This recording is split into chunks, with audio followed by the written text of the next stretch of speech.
Government की आप बदनीयती देखें, कोरोना में कराची को तो कर दिया उन्होंने मुकम्मल बंद। आप शराबगोड़ से आगे जाएं तो सारा खुला हुआ है। यानी ना जाने क्यों कराची से सब लोग नफरत करते हैं, कराची से ज्यादती करने की कोशिश करते हैं। यार, कराची ही तो है जो सबको चला रहा है, हम सबको चला रहा है, इसमें तो कोई शक नहीं है। तो मैं सिंध गवर्नमेंट से भी ये गुजारिश करूंगा, कराची को भी अपना ही समझें, वो भी आपका हिस्सा है। ठीक है, आपको कभी वोट कम मिलता है, कभी नहीं मिलता है, या ज़्यादा मिलता है, हमें उससे कोई गर्ज नहीं है। कराची है तो पाकिस्तान है, कराची है तो सिंध है, ये याद रखना चाहिए हम सबको।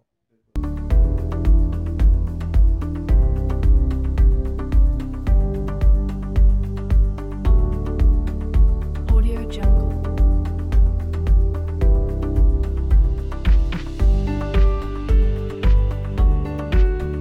अब नाज़रीन, आपका होस्ट अशर सईद आज हाजिर है रज़ाक बाजवा साहब के साथ, जो कि पीटीआई के रहनुमा हैं और तकरीबन 30 से 35 साल इन्होंने अपनी ज़िंदगी के सियासत को दिए हैं। मुख्तलिफ़ जमातों के साथ इन्होंने काम किया है और बहुत काम किया है। आज हम इनके साथ मिलकर बैठेंगे और इनकी पुरानी ज़िंदगी पे भी एक नज़रसानी करेंगे, जो ये अब तक करते आए हैं, और इस दौर हाजिर में इनको क्या फ़र्क नज़र आता है वो भी हम इनसे डिस्कस करेंगे। अस्सलाम वालेकुम रज़ाक साहब। Thank you. मैं आपका मशकूर हूँ, शुक्रगुजार हूँ। आपने मुझे मौका दिया अपने दिल की बातें करने का। Most welcome sir, most welcome. काफ़ी टाइम से मैं उसमें था कि आपसे डिस्कस की जाती हैं सारी चीज़ें। एक वक्त आपने कराची को दिया है, एक वक्त आपने कराची की सियासत को दिया है, और जिन जिन दौर से आप यहाँ तक पहुँचे हैं हमारे सामने है, क्योंकि मैं पर्सनली खुद आपको उस वक्त से देख रहा हूँ जिस वक्त आप आपसे कोई 20 साल पहले कह लीजिए कि जिस वक्त आप बहुत मुश्किलों में भी रहे हैं। बिल्कुल। आप हमारे पुराने दोस्त भी हैं, और आप हमारी एक्टिविटीज़ से भी बाखबर भी हैं, और आप ख़ास से जानते भी हैं। मैं आपको बताऊं जी, हमने इस शहर को बचाने के लिए पर हमने बड़ी कुर्बानियाँ दी। मैं 86 से इस शहर को वापस लाने के लिए और इसको दोबारा से रोशनियों का शहर बनाने के लिए मैंने मैं अपने अल्लाह को हाजिर नाजिर करके कहता हूँ, बिला किसी खौफ व खतर, कि मैंने अपनी ज़िंदगी का एक बड़ा हिस्सा इस शहर को गुलो गुलजार बनाने के लिए सर्फ किया। और अल्लाह का शुक्र है, मैं अल्लाह से एक दुआएं मांगता था कि ए अल्लाह, जब ये शहर पुरअमन हो जाए, ये शहर दोबारा से रोशनियों का शहर बन जाए, मुझे इतनी ज़िंदगी ज़रूर देना।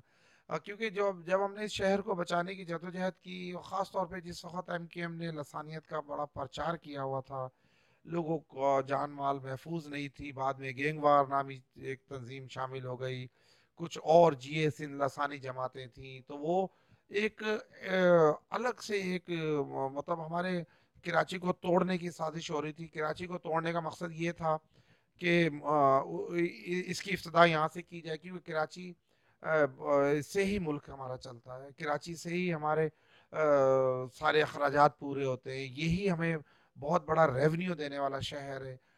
तो दुश्मन की नज़र, मैं समझता हूँ इंडिया, इसराइल, या अब किस किस का नाम लें, हमें तो समझ ही नहीं आ रहा हमारे दुश्मन कितने।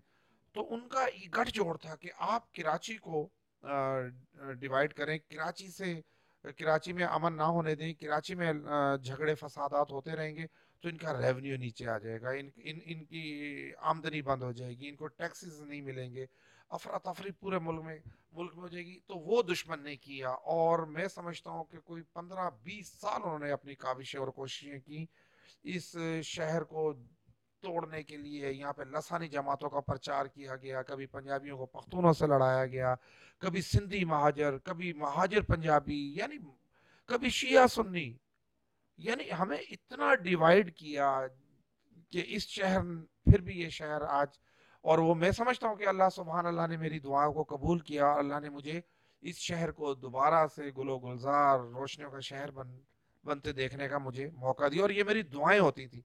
क्योंकि उन दिनों में हमें कत्ल की धमकियां, क्या हमारे बहुत सारे दोस्तों को भी शहीद किया गया, और सिर्फ इस वजह से कि वो हम उनके रास्ते में रुकावट थे। और फिर बाद में हम मैं नून लीग से मुंसलिक हो गया, और मुझे नून लीग में मैं सिंध का नायब सदर था। और फिर खान साहब, जब हमने देखा कि नून लीग ने दिलचस्पी नहीं है सिंध के और कराची के मामलात को दुरुस्त करने की, तो हम सब दोस्तों ने फैसला किया कि हम खान साहब को सपोर्ट करेंगे और उनकी हमने उनका हिस्सा बने।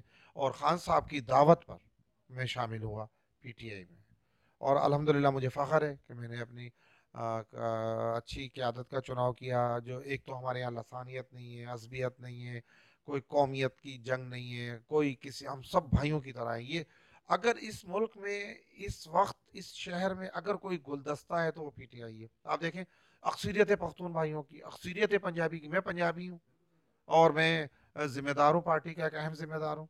और इस तरह हमारे पख्तून भाई बहुत सारे एमपीएज हैं, हमारे पंजाबी भाई एमपीएज हैं, हमारे उर्दू बोलने वाले भाई एमपीएज हैं, हमारे सिंधी भाई एमपीएज हैं। तो ये मुकम्मल गुलदस्ता है इस सूबे का, इस शहर का और इस मुल्क का इंशाल्लाह। सर बिलाशुबा आपकी बात तो बिल्कुल ठीक है कि ये एक ऐसा गुलदस्ता है जिसने तमाम जमातों को एक जगह कर दिया, जमातों को नहीं बल्कि मैं कहूँगा कि तमाम कौमों को एक जगह कर दिया। इसमें मुख्तलिफ जमातों के लोग ज़रूर शामिल हैं, लेकिन वो उसी नज़र से हैं कि अब हम पाकिस्तान के लिए काम कर रहे हैं, किसी लिसानियत या कौमियत के लिए काम नहीं कर रहे हैं। और जो दौर आपने नून लीग के साथ उस वक्त गुजारा, उस वक्त की नून लीग में और आज की नून लीग में यकीनन आपको फ़र्क तो बहुत दिखता होगा। जी, नून लीग, उस वक्त की नून लीग जो हम हमें अंदाजा होता चले गया, क्योंकि नून लीग जब तक नून लीग थी, जब तक वो जरदारी से दूर थी।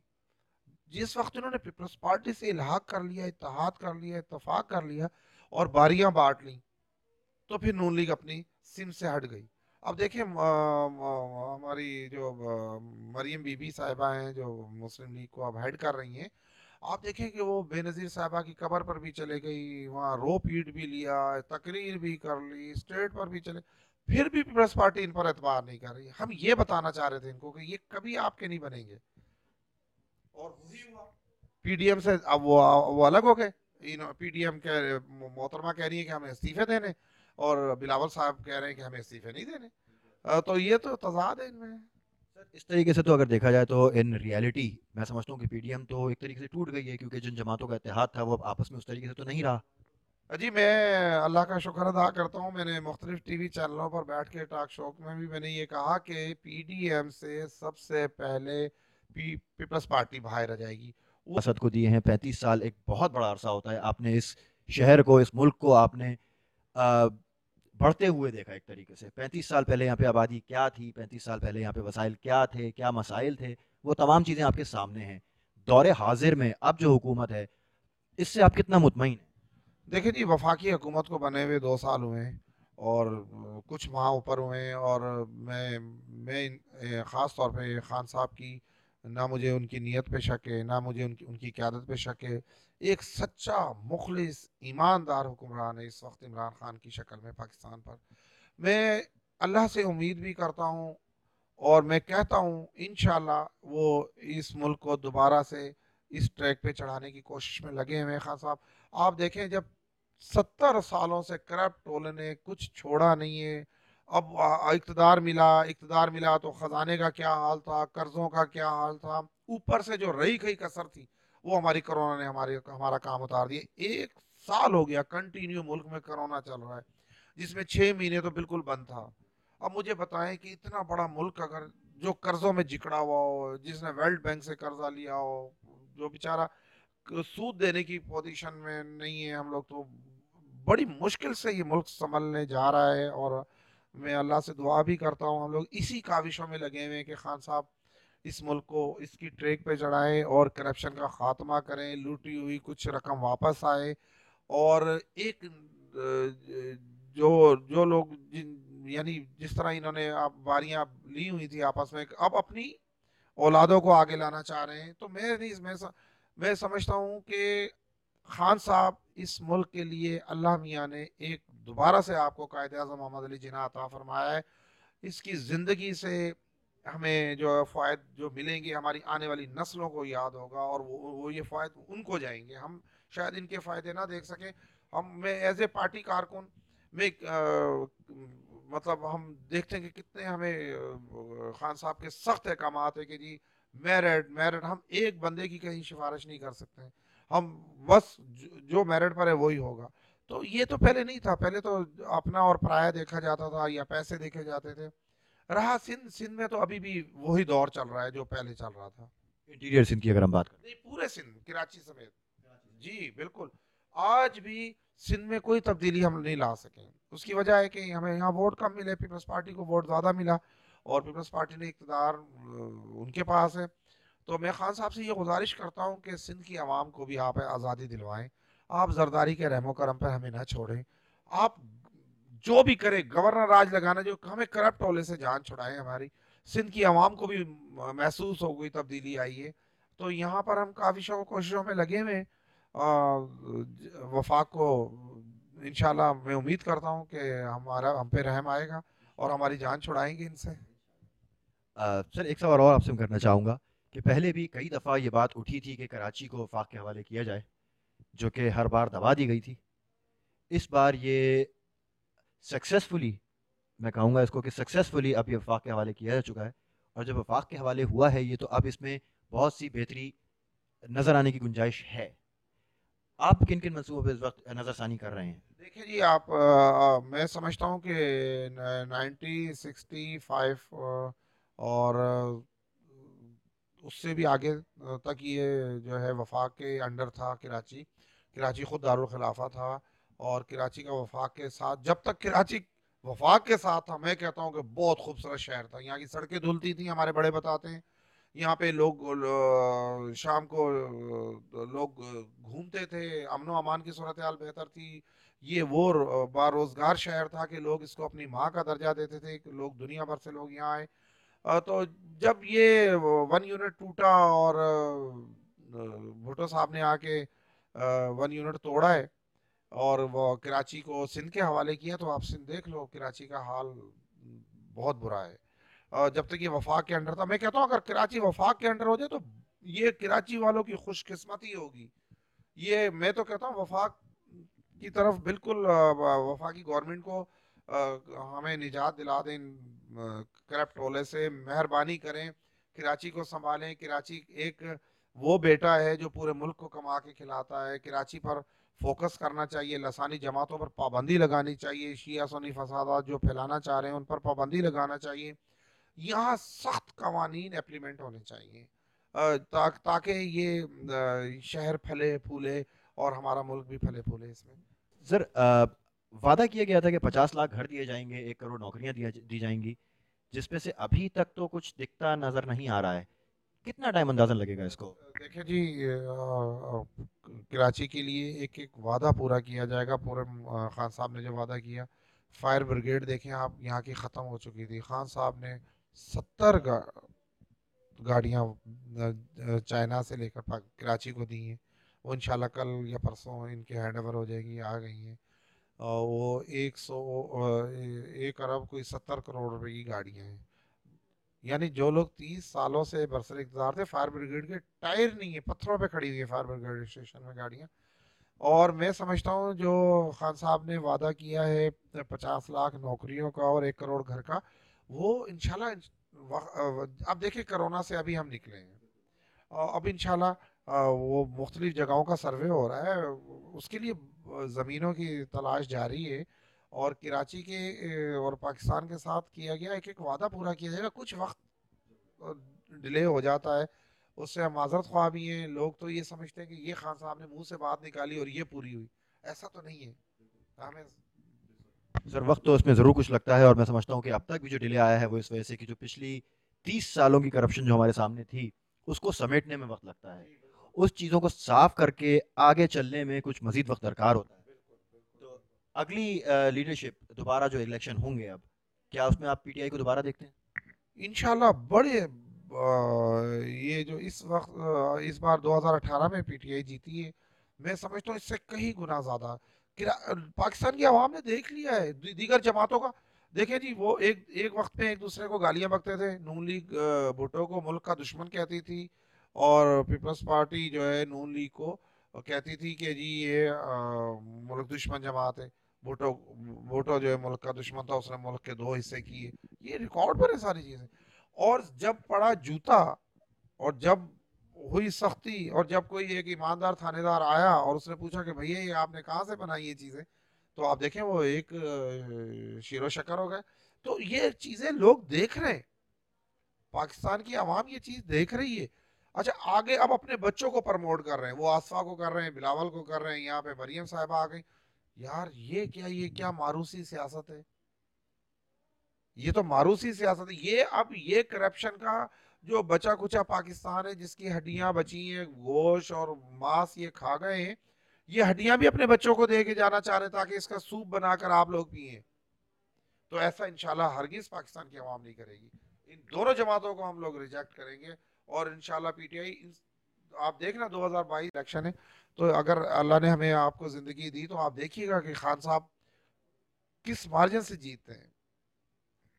उम्मीद तो हम सबको अच्छे की है, क्योंकि जब कोई अच्छाई होती हुई दिख रही होती है तो उसको अप्रिशिएट करना चाहिए। बुराइयां हम सबके सामने होती हैं, हम सब वाकिफ़ हैं तमाम बुराइयों से, और बुराई को फैलाना या बुराई को बताना, उससे बुराई सही नहीं होगी। बुराई को सही करने के लिए अच्छाई करना पड़ती है, जो कि अब होना शुरू हुई है।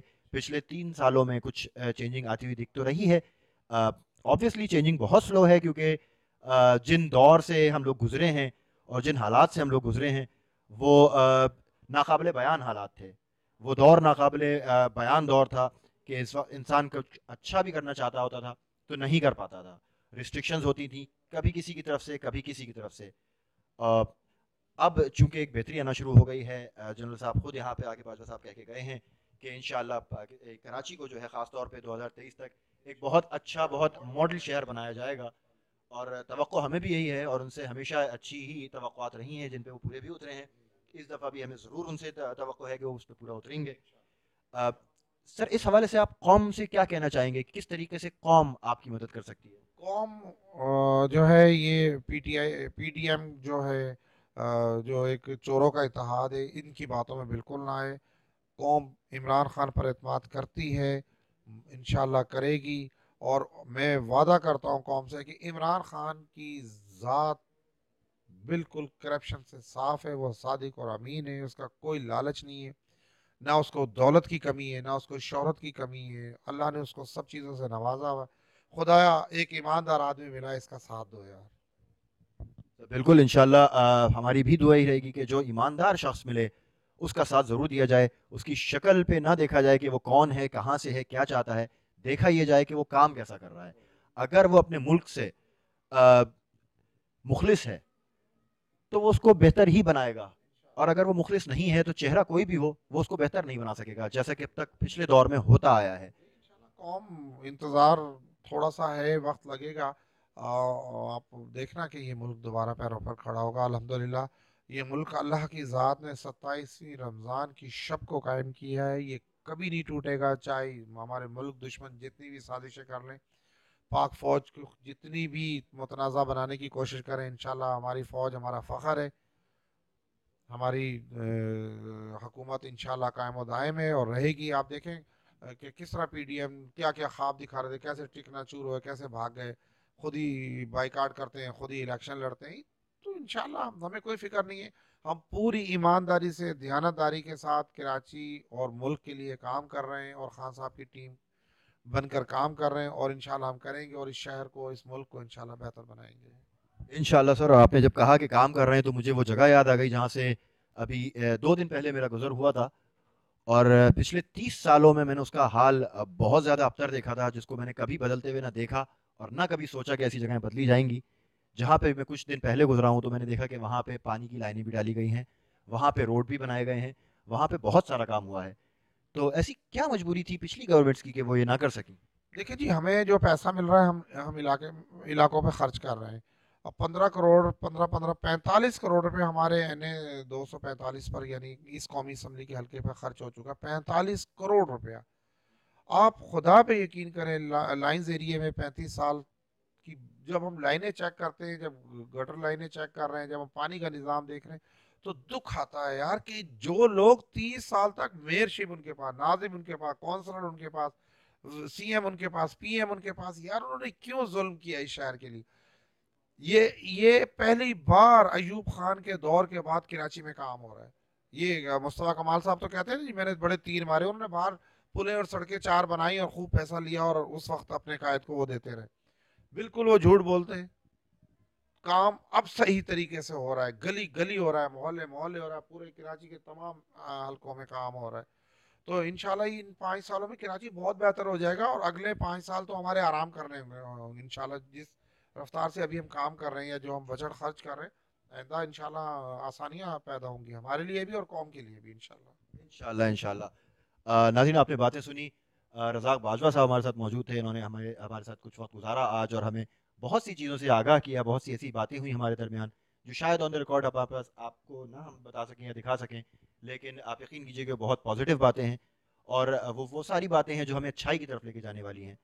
कोशिश इनकी भी यही है, हमारी भी यही है कि हम एक बेहतर पाकिस्तान को सामने लेकर आएँ। पाकिस्तान की बुराइयां गिनने से कुछ नहीं होगा, पाकिस्तान की अच्छाइयां गिनने से इसकी अच्छाइयां हमारे दिल में बैठेंगी, और जब हम अच्छाइयों की बात करेंगे तो अच्छाई फैलेगी। हमें अपने मुल्क को एक ऐसा मुल्क बनाना है जो मिसाली हो, जिसके लिए ज़रूरी है कि हमारी सोच सबसे पहले बदले। तब्दीली का नारा जो पीटीआई ने लगाया था, अ, शहरों में तो मुझे नहीं मालूम कि कितना वो नारा इस वक्त कामयाब दिख रहा है या नहीं दिख रहा है, लेकिन मुझे ज़रूर वो नारा बहुत से लोगों के दिलों में कामयाब दिख रहा है। लोगों में तब्दीली आई है, लोगों ने अपनी सोचें बदली हैं, लोगों ने डिफरेंटली सोचना शुरू किया है, और एक बेहतर सोच के साथ अब वो आगे आना शुरू हो रहे हैं, जिसमें हमारी यूथ सबसे आगे है। और मैं उस यूथ की बात करूंगा जिसको हमेशा निगलेक्ट किया गया था। ऐसे ऐसे एरियाज़ की, निश्तर बस्ती हो गया, ये लियाकत मार्केट का एरिया हो गया, लियाकत बस्ती हो गया, पीआईबी कॉलोनी, ये वो एरियाज़ हैं कि यहाँ पे यूथ को हमेशा निगलेक्ट करके रखा गया था। इन लोगों को सिर्फ बदनाम करके रखा हुआ था कि यहाँ पे ऐसा हो रहा है और यहाँ पे वैसा हो रहा है। इन लोगों को कभी आगे नहीं निकलने दिया, लेकिन आज यही लोग हैं जिन्होंने अपने मोहल्ले को एक मिसाली मोहल्ला बनाना शुरू कर दिया है। और अब मैं वहाँ से गुजरता हूँ तो मुझे बड़ी खुशी होती है उस चीज़ को देख के कि ये निश्तर बस्ती वो निश्तर बस्ती नहीं है जो पहले 30 साल पहले होती थी, या यूं कह लीजिए कि 10 साल पहले भी जो होती थी। इस हफ्ते की निश्तर बस्ती में और पिछले 5 साल पहले की निश्तर बस्ती में ज़मीन आसमान का फ़र्क है। और काश के ये फ़र्क हमें पूरे कराची में इतनी ही जल्दी दिखना शुरू हो जाए, ताकि हम सब एक बेहतरी की तरफ आना शुरू हों। जो उम्मीद की किरण प्राइम मिनिस्टर साहब हमें ले दिखा रहे हैं, जो लेकर आ रहे हैं, जिसकी हमें इतनी वावेला किया गया है, हम उस किरण को भरपूर तरीके से उभरता देखना चाहेंगे। जी इंशाल्लाह, मैं दुआ करता हूँ इंशाल्लाह ज़रूर। बहुत शुक्रिया सर आज आपके टाइम का। बहुत मज़ा आया आपसे बातें करके। इंशाल्लाह ज़रूर आपसे जी, मैं दोबारा। आपका और आपकी टीम का मशहूर हूँ। आपने मुझे वक्त दिया और मेरी दिल की आवाज़ कराची के अवाम और पाकिस्तान की अवाम तक पहुँचाई, और आपके आने से हमें हौसला मिलता है। हमें मज़ीद काम करने का दिल करता है हमारा कि यार नहीं, लोग हमें अप्रिशिएट कर रहे हैं, लोग देख रहे हैं, कोई कहीं ना कहीं हमें देख रहा है। तो मैं मशहूर हूँ आपका जी, बहुत शुक्रिया। बहुत शुक्रिया नाज़रीन। अ, आज के इस प्रोग्राम के साथ मैं यहाँ पे अख्तिताम पसीर करता हूँ इसको। इंशाल्लाह अगले प्रोग्राम से हम दोबारा हाजिर होंगे। जी ई न्यूज़ के साथ अशर सईद।